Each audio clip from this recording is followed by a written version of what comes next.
बिस्मिल्लाहिर्रहमानिर्रहीम। अस्सलाम वालेकुम डियर व्यूअर्स। तो आज मैं आपको सिकंदर आज़म का, उसकी फतूहात का, उसके मार्कों का दूसरा हिस्सा बताने जा रहा हूँ। लास्ट एपिसोड में मैंने आपको सिकंदर आज़म की पैदाइश और उसका तख्त नशीन होना और मशरिक़ और ईस्ट की तरफ और एशियाई ममालिक की तरफ मुहिम जूई के बारे में आपको बताया था कि हिंदुस्तान में आमद से पहले सिकंदर आज़म ये 334 कबल मसीह से लेकर 326 कबल मसीह तक तकरीबन 8-10 साल के अरसे में सिकंदर आज़म पूरे यूनान में और उसके बाद मिस्र, शाम, इराक़ और सबसे बड़ी उस वक़्त की सुपर पावर ईरान को अपनी सल्तनत का हिस्सा बना चुका था। उसका सिलसिला बादशाह दारा के साथ कमोबेश 10 साल तक जारी रहा जंगों का, जब तक कि उसने तमाम पर्शियन एम्पायर को अपनी सल्तनत का हिस्सा न बना दिया। उसके बाद सिकंदर आज़म अलेक्जेंडर द ग्रेट अब आगे बढ़ने की तैयारी करता है, हिंदुस्तान की तरफ पेशकदमी करता है, जहाँ पे उस वक़्त मगध की सल्तनत जो कि मौर्यन अम्पायर की प्रेडिसेसर पेशरो सल्तनत है, उसी में से आगे चलकर मौर्यन अम्पायर निकलती है जो कि शुमाल की तरफ थी, जो कि सिकंदर आज़म की उस वक़्त की सल्तनत की हमअसर या कॉन्टेम्प्रेरी सल्तनत बरसीर में कहा जा सकता है। शुमाली हिंद में इस लेवल की सल्तनतें मौजूद थी, एम्पायर्स मौजूद थी, जबकि पंजाब के अंदर राजा पोरस जैसा दलेर, जर्री और जवान हिम्मत बादशाह मौजूद था, जो कि जेहलम से चनाब का दरमियानी इलाका वहाँ का बादशाह था, जहाँ पे आज के दौर के शाहपुर, जो कि सरगोदा का पुराना नाम है, शाहपुर, गुजरात और जेहलम के इलाके और दीगर मुज़ाफ़ात के इलाकों पर मुश्तमिल इलाकों का राजा था, राजा पोरस। और टेक्सला के इलाकों में जो कि सिंध के पार थे, वहाँ पर राजा अम्बी की हुकूमत थी। तो दोस्तों, सिकंदर आज़म हिंदुस्तान की तरफ अपने सफ़र का आगाज़ करता है और अफ़गानिस्तान की तरफ से होता हुआ और सेंट्रल एशिया से होता हुआ बलख, बुखारा, हरात को अपनी कलमरो में अपनी सल्तनत में शामिल करते हुए शमाल मगरबी दर्रों से होता हुआ रास्ते में मौजूद जो छोटे छोटे कबाइल थे, छोटी रियासतें जो थी, उनको फ़तह करता हुआ अफ़गानिस्तान आता है और बजोड़ के किलों को ताराज करता हुआ, उनको फ़तह करता हुआ 326 और 27 कबल मसीह में दरियाए सिंध के पार पहुंच जाता है। तो ये 326 BC का अरसा है।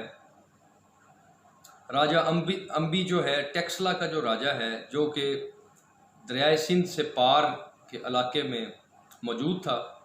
उसने सिकंदर आज़म को अपनी भरपूर सपोर्ट, मिलिट्री सपोर्ट और दूसरी हर तरह की इमदाद की यकीन दहानी करवाई कि वो आगे चलकर उसकी ना सिर्फ उसने अतात गुजारी की, तहाइफ का तबादला हुआ, बल्कि उसने बादशाह को टेक्सला में लाने के लिए, कदम रखने के लिए भरपूर इमदाद दी, कश्तियाँ फ्राहम की, हर तरह की लॉजिकल सपोर्ट दी, ताकि बादशाह मौजू वक़्त पर सरमा के इख्तिताम पर, सर्दियाँ ख़त्म होने पर, जब फरवरी मार्च का महीना आया, तो उसने दरियाए सिंध को अबूर किया राजा अम्बी की मदद से और टेक्सला की ज़मीन पर वो आ पहुँचा। टेक्सला के राजा ने अतात गुजारी की, सिकंदर की तरफ से भी कमाल फ़याज़ी का मुज़ाहरा किया गया, उसको ईरानी तहाइफ, ईरानी घोड़े और कीमती कालीनों से नवाजा गया, कलीन और दीगर तहाइफ उसको दिए गए। और इसके साथ साथ सिकंदर आज़म ने उसके 5000 आजमूदा सिपाही जो कि बर सगीर के ख़ित्ते से वाकिफ़ थे, यहाँ के जोग्राफिए से, यहाँ के मौसमी हालात से, दरियाओं से और इस सरज़मीन से वाकिफ़ थे, इस सरज़मीन के बशिंदे थे, वो सिकंदर आज़म के साथ हो लिए। सिकंदर आज़म ने उन्हें अपनी फ़ौज का हिस्सा बना लिया, जिनकी तादाद 5 से 7 हज़ार के करीब है, जबकि सिकंदर के पास भी तकरीबन 20 से 30 हज़ार के दरमियान, जो कि मौरखीन बयान करते हैं, फ़ौज थी, जो कि कमोबेश आदि दुनिया को ज़ेर नगीन कर चुकी थी और बड़ी बड़ी सल्तनतें और एम्पायर्स उन्होंने फ़तह की थी। इस बैटल हार्डन्ड आर्मी ने, जो कि वार हार्डन्ड थी और हर तरह से ट्रेंड थी, ना सिर्फ फ़ौज हर तरह के मौसमी हालात से मुकाबला करने की और हर तरह की लड़ाई की आदी थी, बल्कि उनका साजो सामान, उनके घोड़े उस वक़्त के हिसाब से जदीद थे और बहुत ही सख्त जान थे और बहुत ही जंग के हिसाब से बहुत आजमूदा और करामत थे। तो दोस्तों, टेक्सला से जेहलम की तरफ, राजा पोरस की तरफ जो सफ़र शुरू होता है, उससे पहले राजा पोरस को और दीगर मुज़ाफ़ात के चंद राजा थे, वो भी सिकंदर आज़म की अतात कबूल कर चुके थे। तो सिकंदर आज़म के एलचियों ने राजा पोरस को पैगाम पहुँचाया, जो कि जेहलम से पार का, जेहलम और चिनाब के दरमियानी इलाके का बादशाह था, और जिसके बारे में पेशावर गज़ेटर में और दीगर कई जो मुकामी बर सगीर के जो रसाइल हैं या गज़ेटर्स हैं, उसमें शाया हुआ कि ये बादशाह और इसके आबाओ अजदाद आज के दौर के राजस्थान की जो रियासत है, जोधपुर, मारवाड़ा या जैसलमेर, इन इलाकों से माइग्रेट करके पोठोहार की, और पोठोहार का जो दरमियानी इलाका है जिसमें गुजरात, सरगोदा और दीगर जो यहाँ के अजला जेहलम तक का इलाका शामिल है, यहाँ पर आकर इन्होंने क़याम किया। और इसके बारे में कहा जाता है, मशहूर रवायात के मुताबिक, कुछ लोग तो इनको राजा पोरस को गर्दानते हैं कि ये राठौर राजपूत है, और कुछ जगहों पर लिखा है कि खोखर राजपूत है। बहरहाल जो भी हकीकत हो, सिंध की धरती का अजीम सपूत राजा पोरस और राजपूत कबीले की आन बान और शान राजा पोरस, और पंजाब की धरती का ये बेटा, उसने पूरी आबोताब के साथ और पूरे जोश और वलवले के साथ अपनी धरती के दफा का इरादा करते हुए सिकंदर आज़म को दो टोक अल्फाज में कहा कि मैं आपकी अतात कबूल नहीं करूँगा, बल्कि आपका इस्तकबाल करूँगा मैदान जंग में, तलवारों की छनकार में और साजो सामान के साथ। हालांकि उसे पता था कि ये किस कदर तजर्बाकार आर्मी रखता है और किस लेवल का जंगजू है, लेकिन दाद देनी पड़ेगी राजा पोरस के हौसले को, अज़्मो हिम्मत को और बहादुरी को, जिसने हालात की परवाह ना करते हुए या आने वाले नताइज से बेपरवाह होते हुए पूरी मुज़ाहमत के साथ सिकंदर आज़म का मुकाबला करने का फ़ैसला किया। तो इस जवाब के बाद,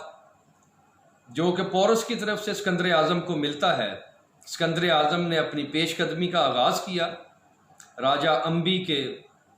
सिपाहियों की निशानदेही में। तो उस वक़्त के मुताबिक या आज के दौर के मुताबिक जेहलम से, अटक से जेहलम तक का सफ़र कमोबेश 110 मील का बनता है।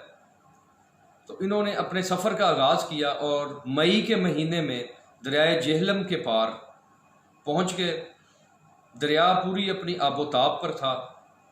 और भरपूर बहाव था, सैलाब की सी कैफियत थी। तो दूसरी साइड के ऊपर राजा पोरस अपनी 50,000 आजमूदा फ़ौज के साथ मौजूद था। तो क्योंकि दरिया में तग़यानी और सैलाब की सी कैफियत थी और बरसात का मौसम भी था, तो सिकंदर आज़म ने दरिया को फौरी पार करने या अबूर करने के बजाय वहाँ दरिया के किनारे पर स्टे करने का, रुकने का फैसला किया। और इस दौरान वो तलाश करता रहा कि कोई ऐसी जगह जो कि पायाब हो, जहाँ पे कम पानी हो। उस ज़माने में दोस्तों ये स्ट्रेटजी होती थी कि जहाँ से दरिया कम गहरा होता था वहाँ से लश्कर को पार करवाया जाता था। और अमूमन ऐसा करने में जो मुकामी कबाइल होते थे वो ही निशानदेही करते थे कि इस इलाके में दरिया की गहराई कम है और यहाँ से दरिया को पार करना महफूज होगा। तो ऐसे दरिया में कुछ जगहात ऐसी आती हैं कि जहाँ पे गहराई कम होती है और वहाँ से आसानी से घोड़ों की मदद से या तैर के, तैराकी के ज़रिए या छोटी कश्तियों के ज़रिए दरिया को पार किया जा सकता है। तो दोस्तों कई हफ्ते गुजरे, बारिशों का सिलसिला भी जारी रहा और जो सिकंदर आज़म था, जो कि बला का ज़हीन था, बेहतरीन जर्नैल था, वो इस स्ट्रेटजी में और प्लानिंग में लगा रहा, हिकमत अमली में, कि दुश्मन को रिलैक्स करके और दुश्मन को यह तासर दे के कि अभी उसका दरिया पार करने का इरादा नहीं, वो किसी ऐसी जगह की तलाश में रहा कि जो उसके पड़ाव से थोड़ा फासले के ऊपर हो और दुश्मन की आंख से ओझल होकर दरिया को पार किया जाए। तो ऐसा करने में बिलाखिर चंद हफ्तों बाद वो कामयाब हो गया। तो दूसरी तरफ राजा पोरस को भी इस बात का इदराक था और उसने अपनी फ़ौज को दरिया के किनारे के साथ साथ फैलाया हुआ था। और बल्कि उसका बेटा जो है वो दरिया के करीब वाला जो हिस्सा था वहाँ पर मौजूद था अपने साथियों के साथ, जबकि राजा पोरस पिछले हिस्से में और कुछ उसके सिपाही छावनी के अंदर मौजूद थे। तो दोस्तों कोई 10 से 15 मील के फासले पर, जहाँ पे जेहलम दरिया के ऊपर जहाँ पे पहला फर्स्ट पड़ाव किया था, वहाँ से सिकंदर आज़म ने 10 मील के फासले से, जहाँ पे दरिया घूमता हुआ दिखाई देता था और दरख्तों का झुंड था, गहरा जंगल था, वहाँ से एक रात सिकंदर आज़म ने दरिया पार करने का फ़ैसला किया कश्तियों की मदद से। तो वहाँ पर उसने अपने पहले पड़ाव की जगह पर जनरल क्रेटरोस जो था उसकी क़यादत में एक हिस्सा अपने सिपाहियों का वहीं पर रहने दिया और उनको ये हदायत की कि जब वो देख लें कि हिंदुस्तानी लश्कर के साथ उनका लश्कर टकराव हो गया है तो वो जंग गुजरने के बाद ताज़ा दम दस्ते और कुमक पहुंचाएंगे, जबकि मुखालिफ फ़ौज के दस्ते थके मांदे होंगे तो ये पीछे से रीइंफोर्समेंट का काम करेंगे। उनको ये हदायत की गई थी। जबकि इसके साथ साथ ये भी हदायत की गई थी कि आप लोगों ने यहाँ पर मौजूद रहना है और दुश्मन को यह तासर देना है कि हम इस साइड से, जहाँ पे पहला पड़ाव और क़याम था, वहाँ से दरिया को क्रॉस करेंगे। यानी कि ये एक मिलिट्री स्ट्रेटजी थी। अब आगे जंग के क्या हालात हैं वो हम आपको नेक्स्ट 3rd एपिसोड में, फाइनल बैटल जो कि करी के मैदान में लड़ी गई, दरिया जेहलम के पार करके पोरस और सिकंदर आज़म का जो मुकाबला हुआ 326 कबले मसीह में 326 BC मई के महीने में अपने करी के मैदान में, जिसकी चौड़ाई 5 मील थी और ये खुला मैदान था, वहीं पर दोनों फौजों का मुकाबला होता है। तो मेरे साथ रहिएगा। इस करी के मैदान का जो मार्का है इसके बारे में आपको बताएंगे अगली एपिसोड में। तो मेरे साथ रहिएगा। शुक्रिया। अल्लाह हाफिज़।